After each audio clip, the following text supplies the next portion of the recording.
AI 인공지능과 같은 첨단 기술을 악용해서 진짜보다 더 진짜같이 만든 가짜 합성 사진과 영상이 독버섯처럼 번지고 있습니다. 다른 사람의 얼굴이나 목소리를 허위로 조작하는 딥페이크라는 기술인데 최근 음란물을 합성하는 범죄까지 잇따라 큰 파문이 일고 있습니다. 지난 6월 전주에서도 한 중학생이 자신의 동급생과 교사의 사진을 도용해 합성 사진을 만드는 등 유사한 사건이 끊이지 않고 있습니다.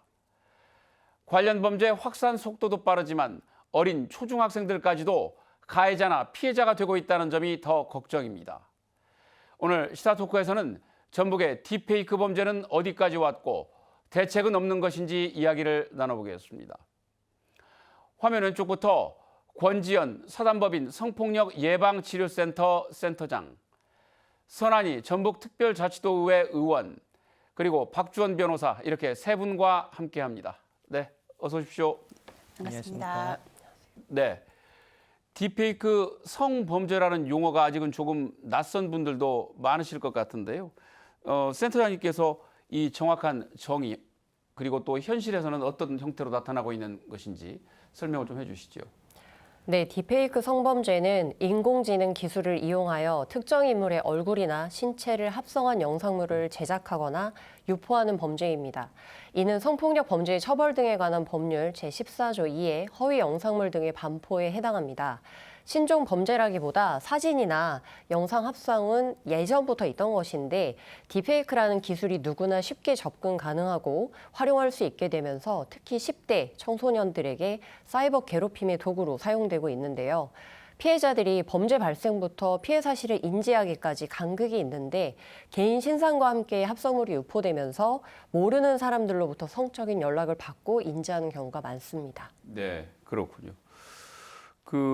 우리나라 현상에 대해서 이 해외 주요 외신들도 이 관련 내용을 많이 보도를 하고 있는데요. 한국이 딥페이크로 비상사태에 직면했다. 지난 8월 29일 영국 BBC의 그 방송의 보도 내용입니다. 그런가 하면 또 한국이 딥페이크 음란물 취약국 1위라는 미국 월스트리트 저널에 반갑지 않은 그런 보도도 있었습니다. 박주원 변호사님, 네. AI 발전과 함께 이 딥페이크 성범죄가 이제 고개를 들고 있는데 유독 이렇게 우리나라에서 빠르게 확산하고 있는 이유 무엇일까요? 예, 범죄가 급속도로 확대되었다는 말은 즉 범죄가 일반인들에게 대중적으로 보편화되었다는 말이잖아요. 예. 자동차가 보편화되면서 교통사고가 늘어나고 교통 관련 범죄도 증가하게 되는 것은 필연적이라고 봅니다. 그래서 딥페이크 성범죄를 둘러싼 기반 환경을 살펴보는 것이 우선이라고 생각하는데 우리나라는 인터넷 선진국이잖아요. 예. 2024년 현재 한국 인터넷 보급률은 약 97.2%라고 하고 스마트폰 보급률도 95% 이상이라는 통계도 있습니다. 그에 비해서 다른 미국, 대만, 영국, 독일 등 주요국들은 약 70%의 보급률로 파악이 됩니다. 네. 범죄도 사람 활동의 한 부분으로 볼 수 있기 때문에 일단은 사람들 사이에서 잘 보급된 인터넷과 스마트폰이 딥페이크 성범죄가 단기간에 급속도로 확대될 수 있는 기반이 되었다고 볼 수는 있습니다. 그리고 이러한 행위가 큰 범죄라고 인식을 하지 못한 개인적인 문제도 존재하고 또 그런 개인을 충분히 교육 또는 통제하지 못한 관련 법이나 사회적인 배경도 있었다고 봅니다. 네, 그럼 여기서 관련 영상 보시고 계속해서 말씀 이어가겠습니다. 지난 5월 무주의 한 중학교가 발칵 뒤집혔습니다. 2학년 남학생 3명이 여학생 3명의 사진을 합성한 음란물을 만들어 친구들과 돌려본 사실이 적발된 겁니다. 그 사진을 보진 못했지만 그 성인물이랑 자기 얼굴을 합성했다는 그거에 대한 수치심도 있고 친구에 대한 배신감도 되게 크다고. 가해 학생 3명은 학폭위에서 학급 교체와 교내봉사 처분이 결정됐고 성폭력 처벌법 위반 혐의로 경찰 조사까지 받고 있습니다. 최근 온라인에서 화제가 된 지도입니다. 한 누리꾼이 딥페이크 범죄가 발생했다는 학교를 표시한 건데 목록만 500여 곳이 넘습니다. 도내에도 초등학교부터 대학교까지 24곳에서 범죄가 발생했다며 해당 지도에 올라와 있는 것을 확인할 수 있었습니다. 또 올 들어 지난달까지 전북경찰에 모두 21건의 딥페이크 관련 범죄가 접수돼 최근 3년치 발생 건수를 넘어섰습니다. 특히 이 범죄로 검거된 피의자의 절반 이상이 10대라는 점에 문제의 심각성이 있습니다. 이제 근데 문제는 더욱 놀라운 것은 서울이나 경기를 제외한 나머지 시도 가운데서도 유독 전북에서 이 관련 범죄가 이제 많이 발생을 하고 있다는 것입니다. 제가 가지고 있는 자료를 보니까 지방청, 경찰청 기준으로 서울이나 경기 남부에서 올 들어서 58건의 이제 관련 범죄가 발생을 했고 경기 북부청에서 37건이 발생을 했는데 전북이 이제 뒤이어서 21건이나 발생한 것으로 나타났습니다. 선한 의원님께서 최근에 이제 딥페이크 범죄 대응과 또 피해자 보호를 위한 정책 토론회를 하셨어요. 이런 상황이 그만큼 심각하다는 방증이겠죠. 네, 사실 여기서 중요한 것은 경찰청에서 발표한 수는 정말 빙산의 일각이라는 거죠. 실제로는 상상할 수 없을 만큼 아마 피해 사실이 있을 거고 그리고 지금도 아마 플랫폼에서는 계속 유통이 되고 있을 거라고 생각해서 굉장히 심각한 사안이라고 바라봤고요. 그 당시에 토론회를 준비하게 된 계기는 아마 8월 달 정도에 딥페이크의 10대 피해자들에 대한 얘기가 있었고 그러면서 학교에서 이런 피해들이 벌어지고 있다라는 이야기들과 함께 피해 학교로 추정되는 학교들을 학생들이 인터넷 지도를 만들기 시작했어요. 예. 그래서 그러면 이게 실제 어떻게 사실 여부를 좀 확인할 필요가 있었기 때문에 사실을 파악하고 지금 이렇게 빠르게 범죄의 기술이 변하고 있는데 그것을 따라가지 못하는 교육 그리고 법제화 제도들에 대해 전문가들의 좀 의견을 모으는 자리가 긴급하게 필요하겠다 싶어서 이제 현안 토론회를 준비했었습니다. 사실 이 딥페이크 성범죄는 사진만 있으면 누구나 쉽게 접근할 수 있는 범죄이기 때문에 그 자리에서는 교육청, 경찰, 의회, 변호사 그리고 현장 교사 이렇게 모여서 현장의 목소리를 좀 담고 그러면 우리는 어떻게 협력 체계를 구축할 것인지 이런 이야기들을 나누는 자리를 마련했습니다. 예, 예. 프로그램 시작할 때도 이제 제가 한 얘기입니다만 이 디지털 성범죄의 참 특징 가운데 하나가 가해자나 피해자 연령이 굉장히 낮다는 것입니다. 이제 1, 20대가 대부분이고 이제 저희 뉴스에서도 이제 보도를 했습니다만 중학생 심지어 이제 초등학생들까지도 이제 범죄에 개입이 돼 있는 경우가 있는데 권전 센터님 이런 상황 어떻게 보세요? 일단 누구나 피해자가 될 수 있다는 점은 맞습니다. 예. 하지만 아무나 피해자가 된다기보다 99%의 피해자의 성별이 여성이라는 점에서 젠더 폭력이라는 점을 주목해야 하고요. 예. 그리고 딥페이크 성범죄를 하는 이유로는 주목받고 싶어하는 욕구와 그리고 합성물 유포가 돈이 되는 현실이 결합되어 있다는 것입니다. 그래서 누구나 당할 수 있다는 것이 포인트가 아니라 딥페이크 성범죄를 누가 왜 하는지를 봐야 한다고 봅니다. 그렇군요. 근데 이제 이게 그야말로 디지털 범죄이다 보니까 사실 확산 속도가 오프라인보다 온라인은 흔한 말로 복붙해서 이제 굉장히 빠르게 유통될 수 있다라는 특징이 있지 않습니까? 그래서 속도는 빠른데 이제 본인은 잘 모를 수도 있고 또 인지를 했다고 해도 그 유포자를 검거하는 데까지 상당히 좀 어려움이 있을 수도 있는데 만약에 자신이 이런 피해를 입었거나 그럴 소지가 있다는 것을 인지를 했을 때 어떻게 대응을 하는 것이 현명할지 상당히 중요한 내용인 것 같습니다. 변호사님 말씀해 주시죠. 예. 일단 피해 사실을 확인하셨다면 많이 힘드시겠지만 그래도 적극적인 대응을 권해드립니다. 증거 확보와 신고를 해주시고 피해자 분께서는 꼭 심리 상담도 함께 받아주시라고 말씀을 드리고 싶습니다. 남자든 여자든 나이가 많든 적든 꼭 받아주시길 원하는 바입니다. 우선은 냉정하게 또 상황을 파악해서 URL 주소라든가 성범죄 영상 등 캡처나 사진을 찍어서 아까 말씀드린 증거 확보를 할 필요가 있는데 모든 사건도 우리 성범죄 사건도 마찬가지로 증거가 중요하지 않습니까? 예, 그리고 또 신고를 하시면 되는데 어떤 범죄든 또 기본적으로 범죄 신고는 112에서 하시면 되고 또 방송통신심의위원회에서 운영하는 1377번에서도 디지털 범죄를 신고하실 수 있습니다.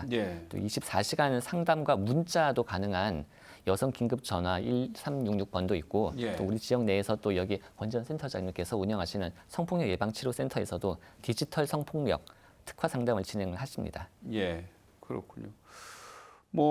앞서 얘가 나왔습니다만은 전북의 발생 상황이 상당히 다른 지역보다 이제 앞서 있는 편인데 실제 검거율이나 이런 상황은 또 어떤지 궁금합니다. 선한 의원님 어떠신가요? 네, 실제적으로 전체적인 검거율은 90% 이상이 됩니다. 예. 이제 24년도에 발생한 딥페이크 성범죄 접수된 전라북도 도내 22건에서 보면요. 이제 송치가 11건이고 이제 특정해서 조사하는 건이 지금 8건에서 총 29건 중에 이제 그렇게 됐고요. 예. 사실 이번 국정감사에서도 이 관련 내용들이 이제 좀 화제가 된 것 중에 하나는 이 전체 전국적으로 관련된 사건에서 검찰이 기소 처분한 범죄자가 총 29명밖에 안 된다는 거죠. 그러니까 전제 아까 초반에 말씀드렸던 것처럼 저희가 290명 정도 대략 정도 되는데 예. 그중에 기소 처분한 범죄자가 29명이어서 이 부분의 문제, 근데 29명 중 25명이 정식 재판에 또 넘겨졌고 4명이 구속 기소, 21명이 불구속 기소, 그리고 나머지 4명이 약속 기소된 상태입니다. 근데 이렇게 처벌되고 있는 과정들과 좀 별개로 여성가족부 산하에 있는 디지털 성범죄 피해자 지원 센터에서는 사실 올해 9월 기준으로 이제 관련한 사건들에 대해서 피해 지원 건수가 2018년에 69건이었거든요. 예. 근데 올해 기준으로 781건으로 11배 가까이 급증했다고 좀 예, 밝혔습니다. 아마 딥페이크 범죄가 이제 급증함에 따라서 범죄 신고와 기소가 늘었다 하더라도 이 범죄가 계속 은밀히 진행되고 있는 범죄라는 점에서는 굉장히 무작위적으로 범죄가 일어나고 있고 그걸 피해자가 파악하기 힘든 상황이 계속 반복되고 있다고 좀 볼 수 있습니다. 예. 어쨌든 뭐 늘어나는 속도가 굉장히 빠르고 이제 검거율은 높지만 기소율은 상대적으로 네. 낮고 그 겉으로 드러난 어떤 사건 숫자보다 또 물밑에서 신고되지 않는 피해 사례들이 훨씬 더 많을 수 있다는 말씀이시죠. 네, 네. 이제 뭐 요새 4차 산업혁명이다 뭐다 해서 이제 첨단 기술 속도가 굉장히 빠른 그 시절 속에 살고 있습니다. 그러다 보니까 이제 이런 그 딥페이크 범죄 같은 것이 상당히 그 예상치 못한 부작용으로 나타나고 있는데 그에 비해서는 우리가 사회적인 인식이나 경각심은 그리 높지는 않아 보입니다. 세 분 보시기에는 어떻게 보시는지 궁금합니다. 예, 센터장님부터 말씀해 주시죠.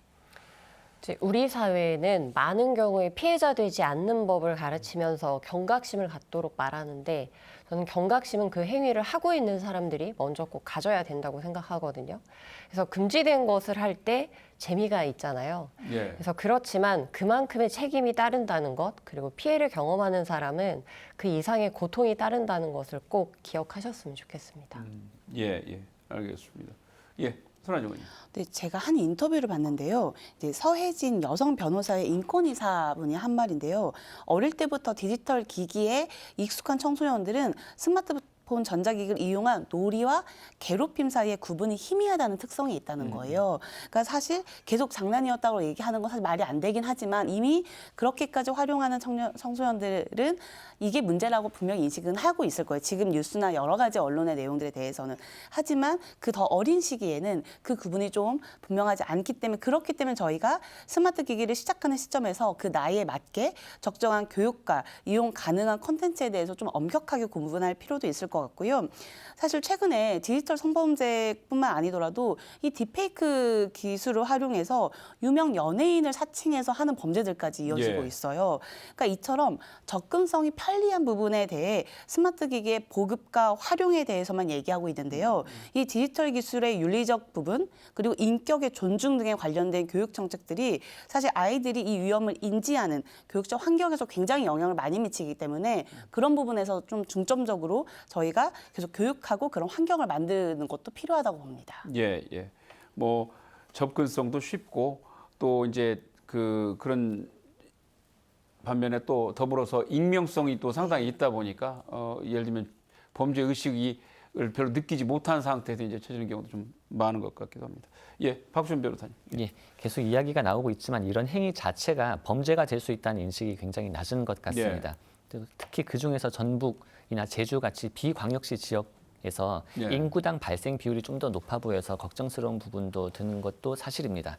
실제 제가 딥페이크 사건을 또 진행을 하다 보면 재미로 그랬다라는 경우가 많이 보이고 고작 그 몇천 원, 몇만 원, 범죄 일람표에 범죄 가액이 나오잖아요. 그런 것들을 벌기 위해서 이런 범죄를 하는 경우도 많이 있습니다. 예. 또 특히 어린 청소년 또는 이제 갓 성인이 된 청년들이 그러면 정말 답답한데, 하지만 그걸 또 뒤집어 생각을 해보면 어른에 의한 교육이든 또래에 의한 교육이든 이런 행위가 잘못된 것이라는 것을 사전에 잘 알게 되는 기회를 많이 접하고, 그로 인해서 죄의식이 좀 더 높아진다면 이런 사건, 사고 발생을 원천적으로 더 막을 수 있지 않을까 싶은 생각도 듭니다. 예, 예. 이제 뭐 상황이 이렇게 1, 2년 사이에 이렇게 빠르게 악화가 되는 현상이 있다 보니까 이제 정치권도 관련 법도 여러 가지 이제 만들거나 고치고 있는 중인 것 같습니다. 이제 최근에 눈길을 끌었던 내용들이 뭐 딥페이크 관련 성착취물을 갖고 있거나 시청만 해도 처벌할 수 있고, 또 아동이나 청소년한테 여러 가지 강요 행위가 입증될 경우에는 더 형을 이제 무겁게 할 수 있다, 이런 내용들이 이제 반영이 됐는데, 박준 변호사님, 예. 기존에는 예를 들면 이렇게 구매, 시청, 뭐 소지 이런 경우에 처벌 규정이 전혀 없었나요? 예, 합성물을 구매하거나 시청, 소지하는 경우에는 처벌 규정이 전혀 없었죠. 예. 단순 소지나 시청만으로 처벌을 하는 경우는 크게 두 가지가 있었습니다. 또 우선 첫째로 성폭력 범죄 등 성폭력 범죄의 처벌 등에 관한 특례법 제14조 4항에 불법 촬영물 또는 복제물을 소지하거나 시청하면 3년 이하의 징역 또는 3천만 원 이하의 벌금이 있습니다. 또 아동 성착취물을 소지하거나 시청하면은 아동 청소년의 성보호에 관한 법률에 따라서 1년 이상의 징역형이 되기도 합니다. 예. 하지만 허위 영상물에 대한 부분은 입법이 되지 않았었죠. 그래서 그 부분은 법의 공백으로 지적되는 부분이었습니다. 이제 뭐 앞서서 박주원 변호사께서 잠깐 언급도 해주셨습니다만은, 이제 우리가 뭐 몇천 원 벌려고 이제 아이들이 뭐 재미 삼아서 범죄 의식 없이 이제 치르는 경우도 있는데, 이제 형사처벌할 때는 이렇게 이익 창출 목적이었다는 것을 입증을 잘 하지 못하거나 어리거나 초범이거나 하면 이제 되게 처벌 수위가 낮습니다. 아까 선아님은 말씀해 주신 것처럼 이제 기소율 자체도 이제 낮고 실제 이제 처벌까지 가는 경우도 이렇게 많지 않았는데, 뭐 다른 범죄도 대부분 이런 경우에는 낮게 나오는 것이 이제 일반적이긴 합니다만, 최근에 이제 이런 경우에도 처벌을 좀 강화해야 한다, 이런 의견들이 좀 나오는 것 같습니다. 그만큼 이 디지털 성범죄에 대한 그 문제를 좀 심각하게 봐야 되는 것 아니냐, 이런 의견들도 좀 나오고 있는 것 같은데, 이런 입장 세 분 어떻게 보시는지요? 예, 박준 변호사님. 예.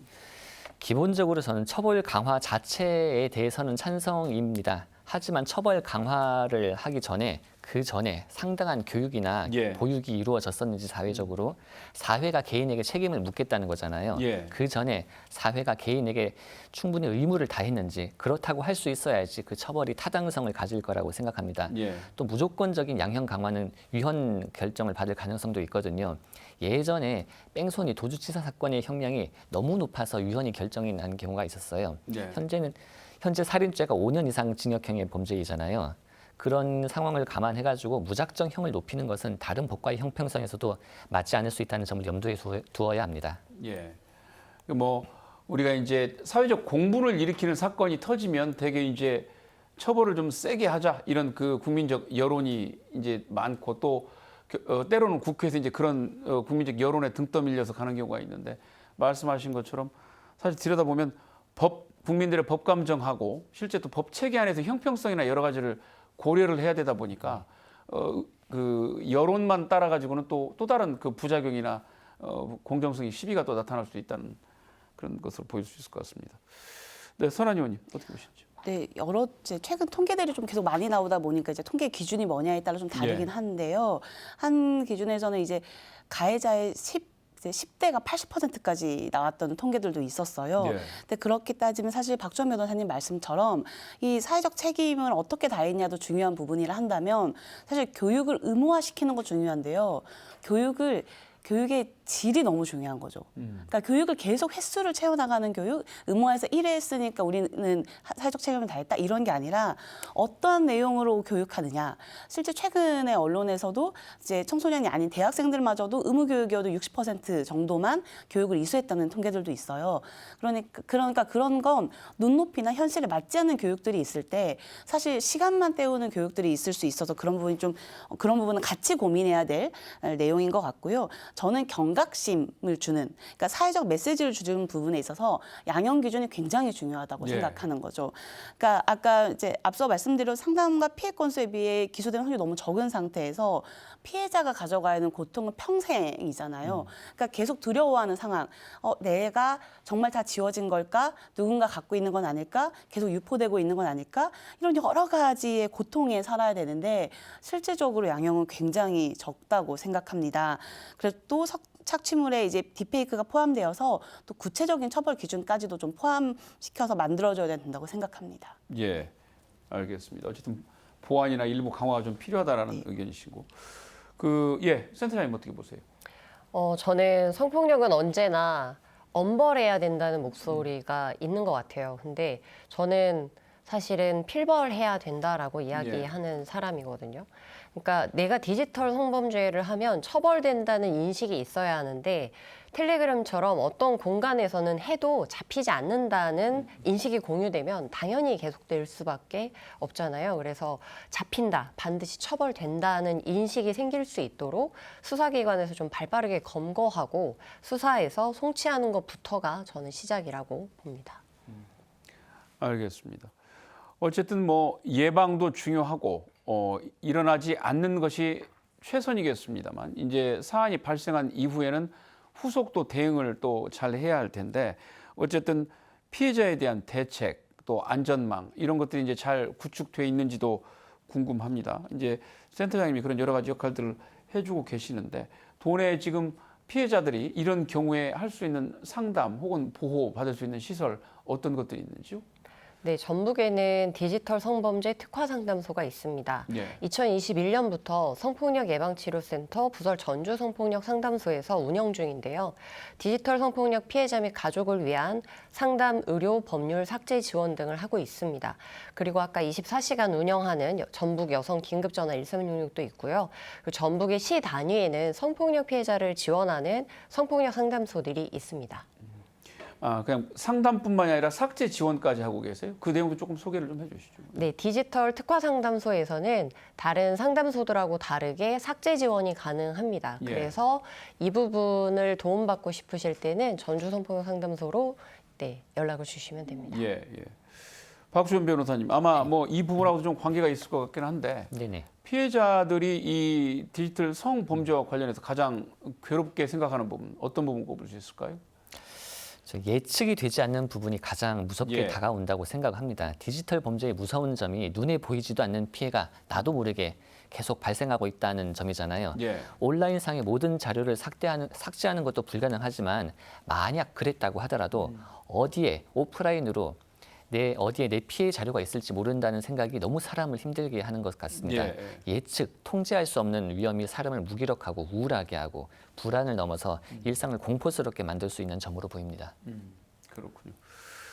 선한 의원님 보실 때는 이렇게 피해자들을 위해서 가장 중요한 조치, 뭐 여러 가지가 있겠습니다만 어떤 점이라고 보세요? 네, 사실 필요한 조치들은 이제 말씀하신 소장님이 있는 센터에서 충분히 진행을 하고 있는데요. 당연히 2차 가해를 막는 거고 법적 심리적 조치를 진행돼서 일상으로 회복될 수 있도록 하는 건데요. 또 더 이상 해당 영상물이 유포되지 않도록 좀 빠르게 처리하는 제도 보완이 필요한데 사실 그렇지는 않아요. 왜냐하면 이 영상물 처리하는 거에 이제 방심위나 이제 관련한 인력들이 굉장히 적습니다. 방심위에서도 디지털 상담 관련해 가지고 이걸 신청받아 처리해서 이제 삭제까지 요청하는 인원은 6명입니다. 이 6명이 전체 일 건수를 다 감당하고 있는 상태여서 이제 어떤 통계에서 1인당 거의 7,000건을 처리한다는 얘기도 있더라고요. 이제 그만큼 인력에는 여러 가지 부분들이 좀 있고요. 조금 더 다른 얘기를 좀 드리고 싶은 게 이제 증거를 가져와라. 그 특정인을 확정지어서 와라. 이렇게 이제 만약 조사가 진행된다면 그걸 모두 수사를 개인이 해야 되는 부분들도 좀 현장에서는 있었습니다. 그래서 그렇게 해서 더 상처를 주고 또 하나는 이건 해외 플랫폼입니다. 해외 플랫폼은 저희가 어떻게 할 수가 없습니다. 근데 사실 최근 사례를 보면요. 해외 플랫폼이라고 해서 못한다 생각했지만 프랑스가 텔레그램 대표를 공항에 억류시키면서 체포하겠다 하고 브라질에서는 조금 더 상황은 다르긴 하지만 이제 X라는 플랫폼에 대해서 규제를 걸었던 사건도 있었고요. 현재는 그래서 이제 텔레그램도 우리나라 정부와 좀 공조하겠다라는 이제 메시지와 이제 같이 처리를 하겠다라고 해서 뭐 최소 1시간에서 24시간 안에 뭐 삭제하거나 이렇게 대처를 하겠다라는 이야기들도 있었는데요. 저는 사실 그 전까지만 하더라도 계속 이런 거에 대해서 어쩔 수 없다라는 식의 방치가 좀 존재했던 것 같습니다. 예. 근데 이제 이런 악용되는 플랫폼 규제까지도 저희가 좀 고민을 같이 해봐야 되지 않나. 근데 이걸 계속 자유나 뭐 표현이나 여러 가지의 얘기를 하시는데 그거는 모두가 존중돼야 되는 방향이고요. 예. 사실 이렇게 범죄에 있는 부분에 대해서는 저희가 최대한 범죄가 일어나지 않는 것, 그러니까 그건 누구에게나 발생할 수 있는 문제이기 때문에 그런 부분에 대한 규제도 같이 고민해야 된다고 생각합니다. 예. 아까 그 권지현 센터장님께서도 삭제를 그 지원해 주신다고 하셨는데 방금 이제 선한 의원께서 말씀하신 부분도 방심해서 지금 그 업무를 7분이 하다 보니까 뭐 한 사람이 아까 7,000건 뭐 이 정도라고 말씀하셨는데 만약에 있으면 물론 이제 전문가들의 조력을 받아서 그쪽에 이제 절차를 밟을 수도 있겠습니다만 서 의원님 그 부분 조금 더 말씀을 보태 주시겠어요? 만약에 피해 사례가 있다.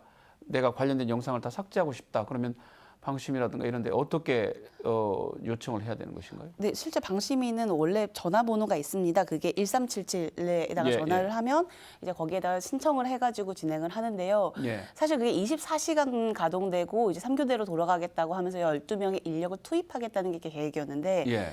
현실적으로 제가 알기로는 전화 통화가 거의 불가능한 상황이라고 합니다.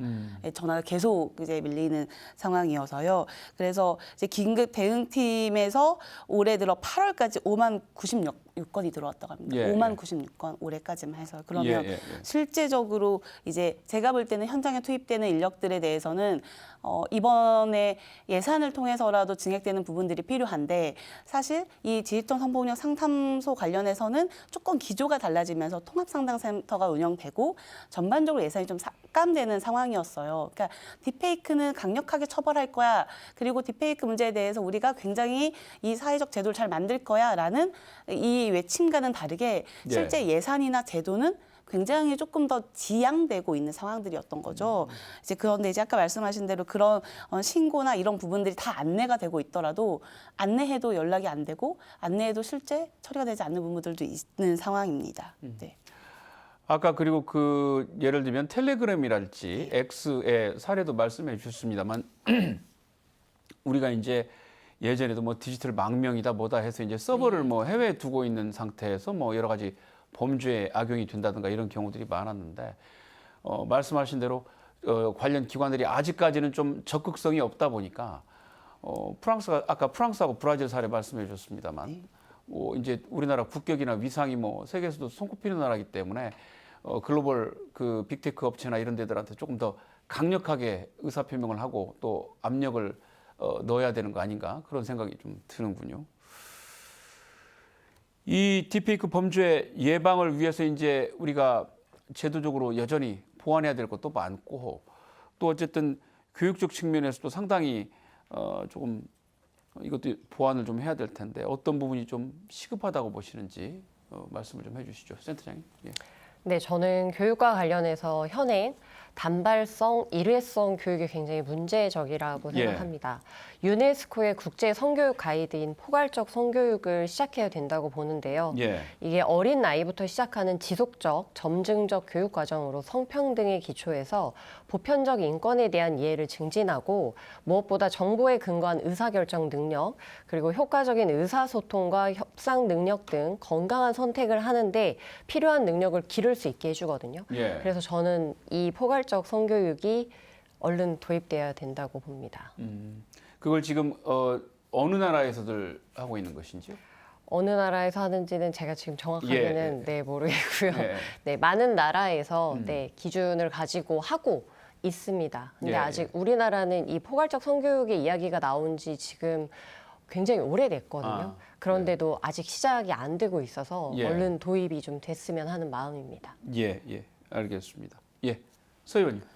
네, 사실 기술이 가져오는 좀 편리한 만큼 이제 책임과 윤리에 대한 인식이 강화되어야 되고 이제 기술의 발달로 인간의 존엄성이 훼손하는 일이 없어야 되는데요. 그걸 막을 수 있는 건 결국 사람이어야 된다고 생각합니다. 근데 좀 사건이 터지고 저는 개인적으로 안타까웠던 일들이 있었습니다. 몇몇 지자체와 교육청이 이 의지를 좀 드러나겠다고 하면서 방심위 및 기타 이제 관련 기관들과 MOU를 체결하는 일들이 있었는데요. 의미가 없다는 건 아니지만 피해자들이 사실 우선순위로 바라는 부분이 그런 부분일까. 그리고 그렇게 해서 협력 체계를 만들면 그 후속 작업들이 사실적으로 어떻게 힘을 받으며 운영할 건지는 조직과 예산의 문제를 어떻게 다룰 것인가. 이제 이런 부분들이 좀 잘 와야 되고 특히 교육청에서 이제 교육을 진행하는 부분들에 있어서도 이 피해자가 사실은 어린아이일수록 이걸 숨길 수도 있고 요청하지 않을 수도 있어요. 이 신고나 여러 가지를. 그렇게 되면 이 교육 현장에서는 이 아이와 가해자 학생이 같은 교실 안에 계속 지속되어야 되는 상황들을 어떻게 해야 될 것인지 사실 굉장히 교육 현장만 보더라도 너무 섬세하게 바라보는 사례들이 굉장히 다양해진 케이스들이 생긴 거죠. 그래서 그런 부분에 대해서 즉각 대응할 수 있는 교육들 그리고 만약 원하지 않을 시 아니면 그때는 부모를 만나는 상황 여러 가지 상황에 대한 매뉴얼이 좀 정제화돼서 좀 진행될 필요가 있고 학교에서도 아직은 일원화가 되어 있지 않아요. 왜냐하면 일어났을 때 학교가 자체적으로 처리하는 시스템 그리고 교육청으로 이관됐을 때 시스템 이런 것들이 있어서 이제 교육청도 사건이 이제 터지고 나서 굉장히 여러모로 노력하려고 하는 제도적 부분들은 있는데요. 저는 그런 부분에 있어서 경찰서의 협조도 중요하지만 실제 이 사건을 바라보는 과정 안에서의 이 센터들, 그러니까 다른 유관기관들과의 협력 체계도 굉장히 중요하다. 그래야 피해자에 대한 심리와 그리고 가해자에 대한 교육이 좀 잘 이루어질 수 있다라고 생각이 좀 들고요. 이제 중앙부처 이렇게 방심위와 지폭 상담센터 관련해서 이제 인력과 예산이 좀 투입되는 것들, 그리고 사건을 해결하거나 범죄인을 좀 특정적으로 지정하지 못할 상황을 최소화하기 위해서 어떻게 할 수 있는지 이런 논의들도 좀 있어야 된다고 생각합니다. 그런데 저에게 또 중요한 부분은 이제 이 딥페이크 영상물에 대해서 성범죄, 그러니까 이 성범죄로 이루어지는 이런 영상물을 제작했을 때 아니면 그렇지 않더라도 이제 워터마크처럼 이 딥페이크 제작물 표시를 어떻게 할 것인지는 사실 사건이 일어나고 나서 좀 논의가 되는 분위기이긴 했었어요. 근데 그러다가 갑자기 이제 창작물에 대해서 어디까지 또 이해해야 되냐라는 여러 가지 쟁점이 붙기 시작하면서 지금 논의가 제가 알기로는 현재는 조금 그치고 연구 단계, AI의 저작권이나 여러 문제에 대한 연구 단계로만 좀 알고 있는데요. 지금도 현재 해외에서는 이걸 워터마크, 그러니까 제작물 표시에 대해서는 좀 진행하고 있는 국가도 있기 때문에 이제 한국도 그런 걸 좀 도입할 필요가 있지 않나. 특히 이제 저는 그런 부분에 있어서는 이게 혼란스럽잖아요. 실제 이 딥페이크인지 아닌지가 혼란스러울 정도로 굉장히 정교하기 때문에 꼭 그런 표시에 대해서는 저희가 사회적으로 논의할 필요가 있다고 생각합니다. 알겠습니다. 박준 변호사님. 일단 저도 방금 의원님께서 말씀해 주신 부분과 같은 부분을 동의하고 또 이런 행동이 그 범죄라는 것을 충분히 알고 죄의식을 갖도록 하는 것이 또 먼저지 않나라는 생각도 하고 있습니다. 이런 것도 사회가 지속적인 홍보를 통해서 개인에게 알려져야 한다고 보는데 법제도도 가장 최근에 개정되었잖아요. 그 2024년 10월 16일자로 영상물 대상자의 의사에 반해서 성적 욕망 또는 수치심을 유발할 수 있는 형태로 편집, 합성, 가공한 자는 7년 이하 또는 5천만 원 이하의 벌금에 처하도록 법이 개정되었습니다.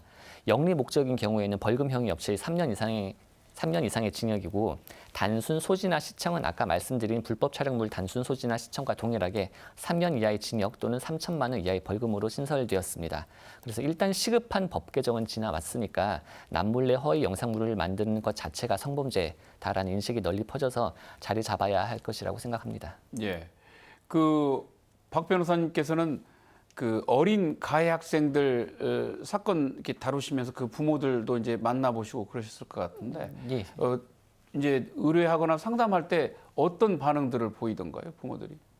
가해자 부분께서는 몰랐다라고 말씀하시는 게 대부분입니다. 대부분 모든 부분이 몰랐다라고 하셔요. 뭐 가해자 부모님께서는 몰랐다라고 말씀하시고 피해자께서는 어떻게 말을 잊지 못하시는 경우가 많고 그냥 화를 내시는 경우도 많고 그래서 이야기가 잘 되는 경우도 있고 안 되는 경우도 있고 좀 반응은 좀 다양한 것 같습니다. 분노를 표출하시는 부분은 동일한 예. 것 같습니다. 저희 뉴스에서도 뭐 이 관련 사안을 이제 보도를 했던 적이 있습니다만 중학생, 뭐 초등학생 관련 저기들이 있는데 이제 뭐 여러 차례 저 말씀이 나온 것처럼 아이들이 워낙 인터넷에 익숙하고 이 소프트웨어나 이런 거에 다루는데 오히려 부모들보다도 훨씬 더 잘 알다 보니까 이제 뭐 그 판매 목적을 떠나서도 호기심에서도 이제 접근하는 경우들이 많은데 저는 놓고 보니까 그렇더라고요. 왜냐하면 이게 아이들이 초등학생이 이걸 범죄라고 생각하고 했을 것 같지는 않은데 그 옆에 앉은 친구, 뭐 선생님 사진을 가져다가 이제 이렇게 하는 경우가 되고 그게 이제 사건화가 되어서 피의자가 되고 뭐 이런 경우들이 이제 있어서 이것은 피해자는 뭐 당연히 뭐 말할 것도 없습니다만 가해자에 대한 어떤 의식 교육이랄지 이게 정말 무서운 범죄다. 다른 사람의 어떤 평생 씻어낼 수 없는 멍해를 안기는 그 범죄라는 거에 대한 인식을 어려서부터 학교에서 분명하게 좀 인식시켜야 되는 거 아닌가 그런 생각이 좀 들었습니다. 그냥. 사실 제도가 만들어지면 그 전에 이미 그 제도에 대해서 이런 제도가 될 거고 그걸 피해 나가기 위해서는 이렇게 하는 그러니까 그 피해 나가는 매뉴얼이 더 빨리 나와요. 그러니까 그러면 그 매뉴얼에 따라서 또 제도를 만들면 예. 그 틈을 타고 나서 또 그러니까 지금 텔레그램 같은 경우가 다 방이 폭파되지만 예. 일주일 안에 다 방이 다시 생성된다는 거잖아요. 그러니까 그만큼 이분들은 이 방 털릴 것 같아요 하면 던지고 다 나가고 아무 일 없었던 시 다시 방을 만들고 예. 그 방을 유료화한다던가. 근데 제가 들었던 사례 중에도 변호사님께서 말씀해줬던 내용 중에 한 학생이 번 돈이 4만 원 수준이라는 거예요. 예. 그걸 해서 용돈을 번 수준이니까 이게 정말 아주 큰 그 이전에 우리가 엠번방 사건 때 이제 조주빈 가해자를 보면서 느껴지는 엄청난 큰 산업화나 이런 구조도 고민되지만 실제 일선에서의 아이들의 고민은 그러니까 이게 범죄냐 아니냐 이런 경계에 가지도 못하고 예. 사실은 이렇게 해서 그냥 용돈을 버는 행위 그리고 걸려도 우리는 이거는 촉법소년이야 걸리지 않아. 예. 그러니까 이거에 대한 경각심을 주는 사람이 실제 주변에 있어야 되는데 예. 학교 현장에서 선생님들은 그걸 빨리 발견하기도 어려운 거죠. 그러니까 이런 여러 가지 상황 안에서 정말 이 가해자에 대한 피해자분들이 분노 그리고 특히 학교 안에서는 계속 바라봐야 되는 내가 친구라고 믿었던 동료들, 이 친구들 예. 이런 여러 가지 심리적 문제들이 사실 치유되기가 굉장히 힘든 상황이어서 저는 상황을 굉장히 정말 이게 어디까지 어떻게 퍼져나갈지 정말 좀 굉장히 좀 마음이 좀 울컥할 정도로 좀 예. 안타깝게 보고 있습니다. 예. 지금 뭐 어쨌든 교육 당국하고 경찰청에서 이제 협업을 해서 뭐 일부 교육 프로그램이 운영이 되고 있는 것으로 알고 있는데 어쨌든 그 내용의 깊이랄지 횟수랄지 이런 것이 조금 더 확대돼야 될 필요가 있을 것 같습니다. 뭐 이제 이런 상황이다 보니까 이제 이걸 막는 IT 기술도 지금 여러 가지로 개발이 되고 있고 뭐 대안도 제시가 되고 있다고 합니다. 이제 어쨌든 이제 기술에 의존해야 될 부분도 있겠지만 개인 스스로도 조금 조심하고 유의해야 될 부분도 있을 것 같습니다. 뭐 어떤 것들이 좀 있을 수 있을지 설명을 좀 해주시죠, 박준 변호사님. 이 부분에 대해서는 제가 좀 진짜 고민을 많이 해봤는데 예. 사실 최근에 그런 언론 보도가 많이 나오면서 많은 분들이 카카오톡 프로필 사진을 내리고 예. 그 계정을 닫고 그런 식으로 그 보호를 하시고 계시잖아요. 그렇게 범죄를 피할 수 있으면 제일 좋긴 합니다만 그래서 이 질문은 여러 가지 생각이 든다고 말씀을 드리는 게 사실 범죄를 작정한 사람을 개인이 피하는 게 무척 힘듭니다. 예. 개인이 범죄를 피하는 노력을 강조를 하다 보면은 범죄 발생 후에 피해자분이 자신을 자책하게 되는 경우가 발생하게 되는 것 같아요. 그리고 그런 인식들이 있으면 주변 사람들도 가해자의 잘못을 탓하는 것보다는 피해자가 네가 피할 수 있지 않았냐, 조금만 더 조심하지 그랬니라는 그걸 조언처럼 하게 되신단 말이죠. 그런 것들 때문에 오히려 피해자분들이 더 힘들어지게 되는 경우를 현장에서는 좀 왕왕 보고 있는 것 같아요. 그러니까 자책을 하지 않으셨으면 좋겠는데 자책을 하고 계시고 다 내가 잘못했나? 거기를 가지 말 걸 그랬나? 아니면 내가 어떻게 하지 말 걸 그랬나라는 말씀을 변호사한테도 하시기 때문에 그런 원인을 좀 만들지 않았으면 좋겠다는 생각이 들어서 그 부분에 대해서는 전 조금 그래서 이제는 좀 말을 아끼고 싶습니다. 우리가 이제 뭐 일반적인 성범죄에서도 가해자보다 피해자한테 사회적 책임이 이제 돌아가는 경우에 대해서 굉장히 문제시하고 부정적으로 지적을 하고 있습니다만 디지털 성범죄에서도 이제 그런 양태로 나타날 수 있다라는 말씀이시죠? 같은 생각입니다. 네. 예. 선한 의원님. 예. 네, 저도 사실 같은 고민이 뭐냐면 묻지마 살인, 묻지마 폭행, 그다음에 대낮에 일어나는 정말 안면도 없는 사람과의 이 살인 행위 이런 것들 피할 수 없잖아요. 최근에 서울에서 있었던 그 차량이 그냥 인도를 질주해서 박는 그래서 난 사고들 사실 그게 거기에 있는 피해자분들이 어떻게 할 수 있는 게 아니거든요. 예. 그러니까 이것도 그러니까 뭐 대부분 뭐 지인들에 의해서 일어난다 하거나 그렇다 한다 하더라도 사실 그래서 우리가 나의 일상을 뭔가 할 수 있는 자유를 포기하는 방식이 아니라 이건 다 그러니까 하지 않아야 되는 일을 가해자들이 해서 문제이기 때문에 저도 비슷한 말씀이 이제 이러면 개인이 노력할 수 있는 걸 고민하게 되면 결국에는 피할 수 있지 않았냐라는 질문을 생성하는 게 좀 훨씬 더 사회적으로 위험하다고 봐요. 그러니까 우리가 계속 말씀드리는 게 이 경각심. 이렇게 하면 안 돼. 그리고 이건 범죄야라는 걸 주입시키려면 개인이 노력할 수 있는, 그러니까 피해를 안 당하려고 노력할 수 있는 일은 저는 없다고 봅니다. 정말 우발적일 수도 있고 정말 그냥 제가 우연하게 SNS에 올리지 않는 사진이다 하더라도 그런 사진들이 일상적으로 돌아갈 수 있는 거기 때문에 저는 그런 부분에서는 개인의 노력보다 가해자를 어떻게 할지를 조금 더 시간을 두고 고민하는 게 낫다고 생각합니다. 예. 센터장님 어떻게 보세요? 앞에서도 다 얘기해 주셨지만 일단 범죄에 노출되지 않기 위한 노력이 아니라 범죄를 하지 않는 노력이 필요하다는 점에서는 모두가 같은 얘기를 해주신 것 같고요. 저는 그게 예를 들면 불법 영상물이나 허위 영상물을 시청하거나 소지하거나 구입하지 않는 것부터 개인의 예. 노력으로 할 수 있다고 생각하고요. 그리고 중요한 게 앞에서도 얘기해 주셨지만 이 디지털 성범죄 피해자에게 2차 피해를 주지 않는 것. 예. 저는 그것이 대다수의 개인들이 해야 하는 것이라고 보는데요. 적어도 범죄가 피해자 탓이라고 말하지 않는 거, 그리고 네 잘못이 아니야라고 말하면서 조심하라고 덧붙이는 말과 행동을 하지 않는 것이 필요하다고 봅니다. 아까 박수원 변호사께서 뭐 최근에 이제 이 사안이 불거지고 난 이후에 여러 가지 SNS 대문 사진을 내린다든지 뭐 이런 이제 말씀을 해주셨는데 뭐 최근에 이렇게 나온 기사를 보니까 서울에서 그 서울시 교육청인가에서 조사를 했는데 이제 졸업 앨범에도 선생님들이 사진을 올리고 싶지 않다. 뭐 이제 요새는 디지털 앨범도 또 많이 나오고 하니까요. 그런 정도의 우려와 공포가 상당히 확산되고 있다고 하는 걸 보니 이게 정말 이게 특정인의 문제가 아니라 보편적인 사회 문제로 인식을 해야 되는 거 아닌가 하는 그런 생각도 들었습니다. 이제 우리가 주요 내용이 이제 딥페이크를 악용한 성범죄 말씀을 나눴습니다만 요즘 이제 뭐 몸캠 피싱 뭐 이런 범죄도 급증을 하고 있다고 합니다. 사실 뭐 이 범죄도 문제가 되는 것이 좀 시간이 지나긴 했습니다만 센터장님께서 이건 어떤 범죄인지 또 현실에서 어떻게 나타나고 있는 것이 좀 소개를 해주시죠. 네, 몸캠 피싱은 채팅 앱이나 영상 통화 기능을 사용해서 성적인 영상을 녹화하고 피해자의 휴대전화에 악성 코드를 감염시키거나 소셜미디어 계정을 통해 팔로워 목록을 탈취해서 녹화된 영상을 유포하겠다고 협박하거나 예. 금전을 요구하는 것을 말합니다. 대체로 저희 피해 통계를 보더라도 남성인 피해자가 대다수고요. 그리고 전 연령대에서 발생하고 있습니다.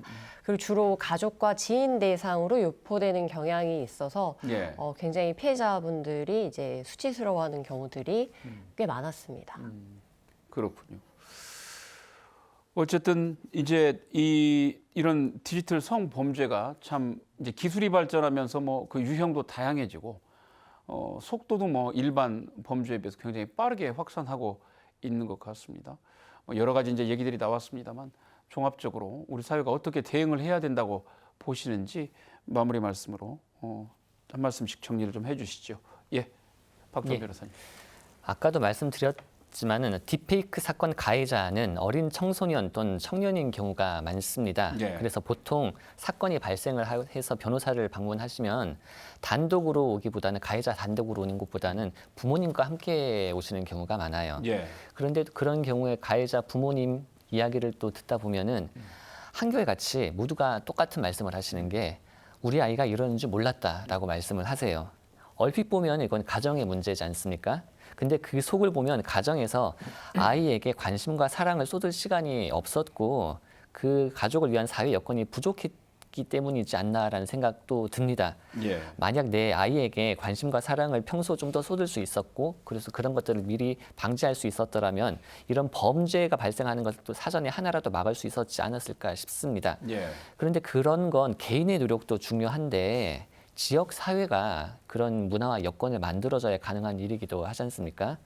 이게 좀 뜬금없는 이야기로 들으실 수도 있는데 우리 지역 그 육아휴직 사용자 비율이 전국에 비해서 엄청 낮아요. 예. 2023년 기준으로 중앙부처 공무원 육아휴직자 남성 비율은 45.2%라고 합니다. 예. 그런데 지자체 공무원으로 내려오면은 남성 비율이 23.5% 정도로 반토막 가까이 떨어져요. 그런데 전주시 공무원 남성 육아휴직 비율은 14.3%라고 해요. 이야기를 또 여쭤서 들어보니까 눈치 보여서 못 쓰신다고 합니다. 전북도 비슷한 걸로 알고 있습니다. 예.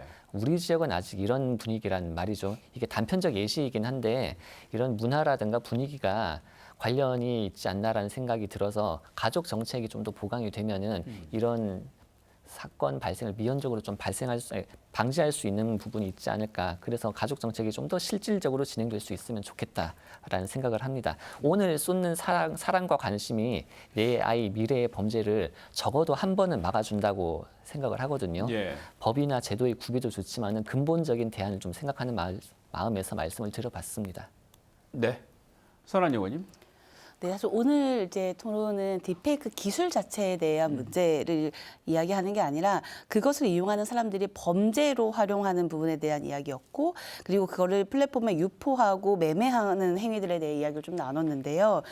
저는 오늘 좀 나온 내용들 중에 이제 학교 현장에서도 중요하지만 사실은 이게 대학이나 또 직장 내에서도 그리고 우리 사회에 번번하게 있는 뭐 동아리나 여러 모임 예. 단위에서 다 일어나고 있는 겁니다. 그래서 이제 이 교육이 사실은 학생들에게 한정되는 교육이 아니라 이제 사회적 교육으로, 그러니까 기술이 어떻게 되고 사실 그 기술을 꼭 학생들만 그렇게 다루는 건 아니에요. 그래서 항상 직장 내에서도 카톡방에 한번 난리가 나기도 하고 이런 일들이 좀 있었는데요. 그래서 교육의 횟수보다 교육의 내용이 중요하고 그 내용이 사회에 촘촘하게 이루어져야 된다라는 좀 말씀을 드리고 싶고요.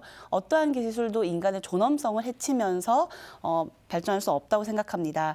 오늘 나온 현장의 목소리와 대안을 좀 잘 참고해서 전북형 디지털 성범죄 피해 제도를 잘 만들어 나가도록 하겠습니다. 네.